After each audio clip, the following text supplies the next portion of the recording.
យមានតែអ្នកគ្រូហើយជួយសងគ្រោះជីវិតខ្ញុំឲ្យបានសបាយផុតពីគ្រោះថ្នាក់ធំអ្នកមានគុណឧត្តមរកអ្វីផ្ទឹមមិនបានទេនេះជារឿងធម្មតាតែណាលោកអើយលោកគួរឲ្យខ្ញុំស្បើយចិនដាបានគុណឆ្នាំទេណាលោកណាគុំកិនស្មានថាជាព្រោះខ្ញុំអីតែអ្នកនាងវាចានេះពិត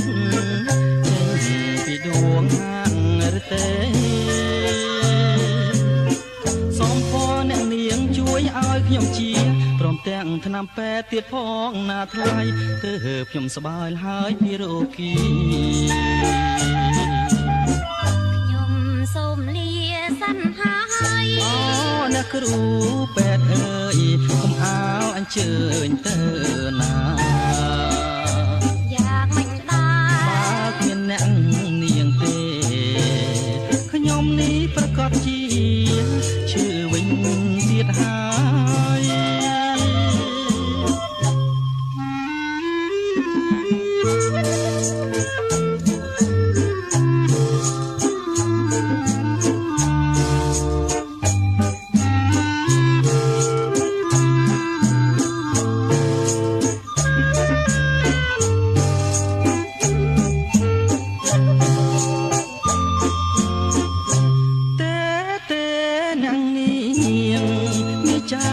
ពិតចេញពីដួងហារតែ